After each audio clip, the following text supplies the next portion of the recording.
Well, guys, we just finished chapter five, and when nobody's watching, you're still leading. And I tell you, I almost wrote the whole book on this one chapter, and it's all about leading when you're not in charge and leading when you don't have the title. And like I really like that's where a lot of my leadership lessons come from is when I didn't have the title, I was still had to lead. I still had to get influence from people.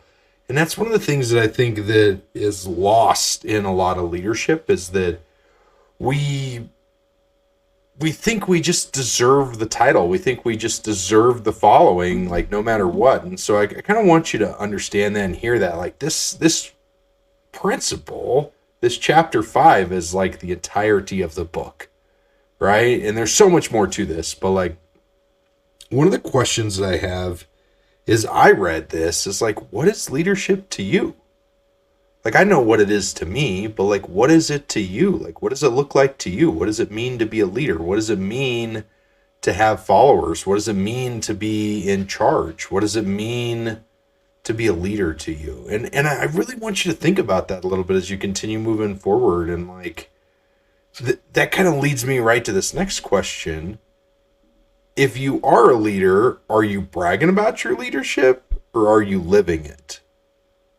Right? Because so many times, so often it seems like we brag about what we're doing and how we're leading and where we're going, but we're not actually living that leadership out.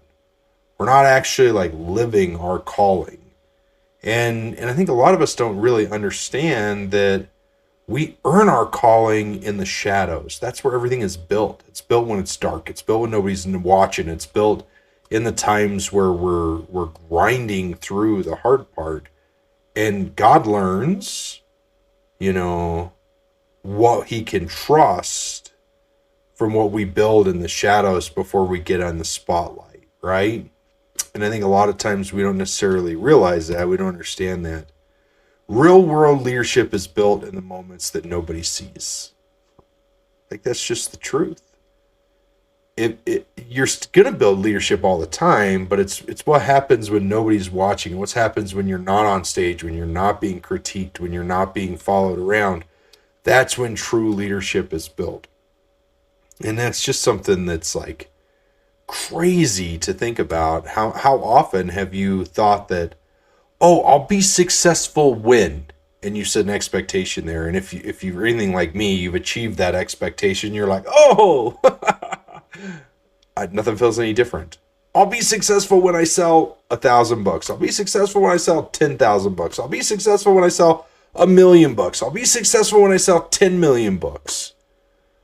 Like whatever it is that you're labeling as that, like that's not where it's built because it feels the same. I got news for you. Like you just keep going on. So yeah, real world leadership is built in the moments that nobody sees. And that's when we dig deep and that's where we thrive against the odds. And that's huge, right? Think about it.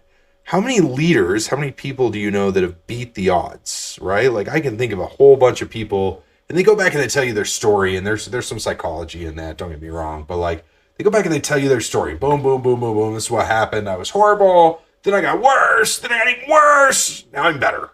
Now I'm better. Right?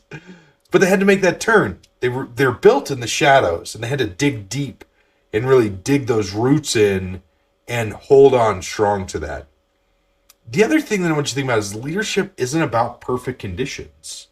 It's about never giving up. It's about continuing to fight for what's important to you and for what's real.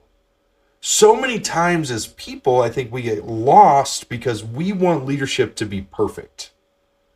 We want to wait until it's perfect to be the leader. We don't want the messy middle. Well, the messy middle is where the message comes from. Like 90% of the time, that's where you learn, that's where you grow, that's where you become amazing. And what you build in the dark leads you to what you can lead in the light. But if you don't build it in the dark, you'll never be able to lead in the light. Leadership is measured in your willingness to show up, not on stage, but when there are no lights on. Think about that for a second. Like, there's something big about that. Leadership is measured in your willingness to show up. Not on stage, not on social media, not when everybody's watching, but when nobody's watching. What do you do when nobody else is there? How do you handle it? It's kind of funny. I have one-on-ones with my team, and I had those today. And one of the people on my team, she's really good, but she's kind of arrogant and cocky, and I've seen this before, and I know I have to deal with it, but it's one of those things that as a leader, I try to coach her through it, and every time I try to coach her through it, she thinks she's a better leader than I am. And maybe she is. Maybe she is. I'm not here to tell her she's not. But like, the truth is her thinking she's better than me causes her to enter the conversation with a chip on her shoulder. And she doesn't take ownership of anything, and she doesn't actually listen. Good leaders listen. Good leaders always try to grow. Good leaders always try to grow and get to those next stages. They know that they're not going to grow in the spotlight. And it's just, I find it quite comical. And I'm sure y'all know somebody like this, but like, they almost feel like they're experts in the world and senior level people, but they're not. You know they're not. Like, you question if you're a senior level person at times, and they're like, oh, I'm there. I can be wherever I need to be. You wait until you hire these new people. You're going to see where I'm at when you hire these new people. I bet I do. I already know where you're at, though. Like, and I know that as a leader, I want to continue to grow, and I want my people to continue to grow as well. And so that's something that I want you to think about. Like, as you're leading people, when you see that, how do you deal with that? How do you help build them in the dark so they can shine in the light? Like, for real, it's because it's not only about building yourself, it's about building other people up. It's not the stage that makes leaders, it's the real world. It's how you act. It's not social media. It's not, the highlight reel. We've talked about this before. It's what actually happens in real life is what makes you a real leader. And I want to encourage you to not be afraid to be unpolished. I think all too often we want to only show the world our polished selves.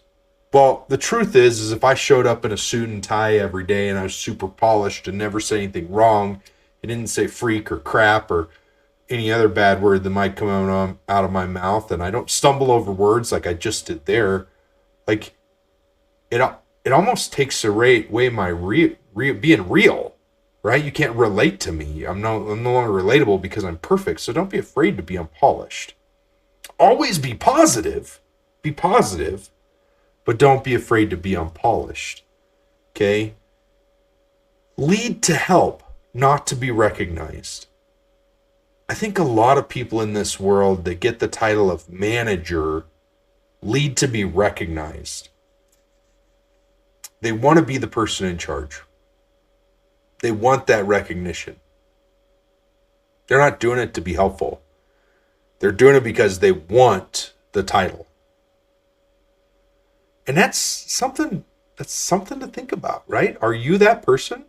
Are you leading to help, or are you leading to be recognized?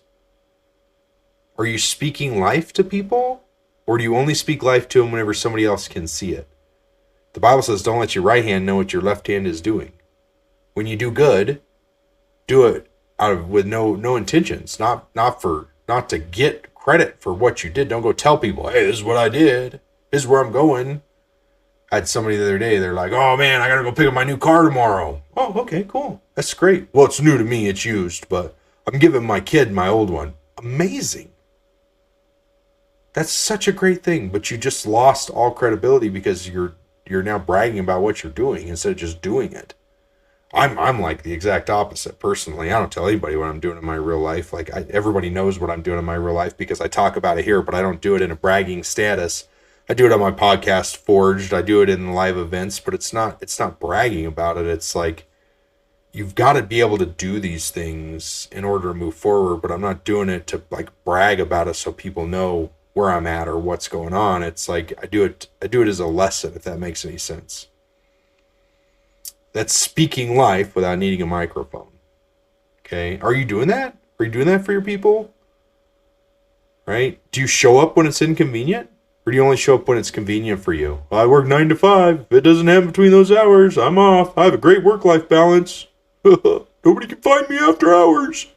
Nobody can help me. I can't help anybody after that time. Do you show up when it's inconvenient for you or only when it's convenient for you? Do you go out of your way to be where you need to be when you need to be there? Good question, right? It's a question I can't answer for you. My team knows that I'm on. They know that they can text me, call me, hit me up on Slack, shoot me an email. They'll be shocked. I actually had somebody today that I offered a job to, and she's like, it was a little funky when you emailed me on a Sunday for something. And I was like, yeah, I don't take days off. I work all the time. I usually don't think about it. I used to actually get upset with my boss because he'd send out an email at 10 p.m. And I'm like, now I get it. You're thinking about it. You're going to send it out. Like, it is what it is. That's leadership, though. It's not when it's convenient. You're showing up when it's inconvenient. Do you protect people without needing credit? Do you go to bat for them? Do you stick up for them when they're not there? Are you staying faithful in the small stuff? We can all be faithful in the big stuff. It's super easy to be faithful on Sunday morning. It's super easy to be faithful on Christmas. It's super easy to be faithful on Easter, right? We're reminded of those days. But are you faithful every day? Are you faithful every minute? Do you pray before you do stuff? Did you pray before you bought this book? Did you pray before you read this chapter? Which leads us to the next chapter, which is all about praying. But I want to leave you guys with one thought. Maybe two thoughts. The first one is just a statement. Trust that God sees everything you're doing right now. No matter where you are in life, no matter what you've got going on, trust that God sees your struggle. He sees your mess. And he's going to create a message. He's going to create your message from your mess. And here's the final thought. Real leadership is going the extra mile when no one expects it, and even when there's no recognition. Let that one sit for just a second. Real leadership is going the extra mile when no one expects it. That's service that's unheard of in today's world. Why is it unheard of? I don't know. I don't know why we stopped going the extra mile, why we only do what we're paid to do. Why we do less than what we're paid to do. Like, I don't understand it. If you want to be a real leader, you've got to be willing to do more. Okay? And you've got to do it without expecting recognition. You guys, that was chapter 5. I can't wait to get into chapter 6. It's, again, every chapter is my favorite chapter, but this one's all about prayer and business, and we talk a lot about it, and I'm so excited. So let's get into it, and we'll see you guys at the end.